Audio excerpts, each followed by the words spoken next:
భాగంగా Dhone municipal commissioner Prasad Goud sir కొన్ని meeting ఉన్నా కూడా ఈరోజు మహనీయులని స్మరించుకోవాలనే ఉద్దేశంతో ఆయన జ్యోతిరావు పూలే సావిత్రిబాయి పూలే దంపతులకు పూలమాలలు వేసి నివాళి అర్పించి వాళ్ళ జన్మదినాన్ని రేపు సంవత్సరము బాగా ఇంకా ఎక్కువ పెద్ద ఎత్తున కూడా జరుపుదామని చెప్పి తెలియజేసి మొన్ననే అంబేద్కర్ గారి జన్మదిన కార్యక్రమము ఇవన్నీ కూడా చేస్తున్నాడు.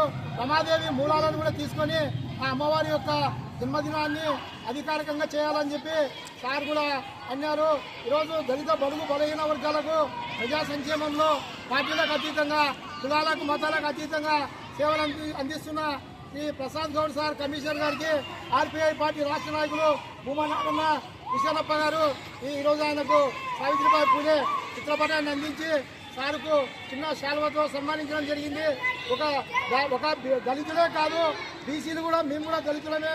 రాజ్యాంగంలో అంబేద్కర్ గారు ఎవరైతే బీసీలు అత్యంత వెనుకబడిన వాళ్ళు ఉంటారో, దారిద్ర్యంలో దిగువ ఉన్న వాళ్ళు కూడా దళితులు అని చెప్పి ఈరోజు మేము ఫలాలను అందుకుంటున్నామంటే అంబేద్కర్ గారి పుణ్యమే.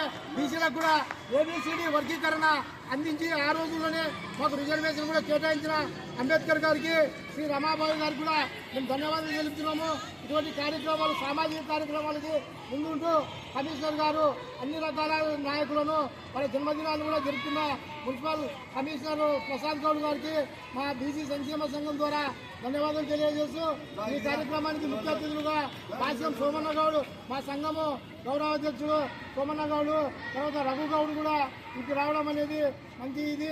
కనుక ఇటువంటి మహనీయుల కార్యక్రమాలను జరుపుకోవడానికి ఆర్పీఐ పార్టీ హుసేనప్ప నాగన్న గారు మా విగ్రహ కార్యక్రమానికి చేయించినందుకు వారికి కూడా ఈ సందర్భంగా ధన్యవాదాలు తెలియజేస్తూ ఈ కార్యక్రమానికి ముఖ్య అధ్యక్షులుగా స్కూలు కమిటీ చైర్మన్ గారికి, ఉపాధ్యక్షురాలకి మేము మా బీసీ సంక్షేమ సంఘం ద్వారా ధన్యవాదాలు తెలియజేస్తాం.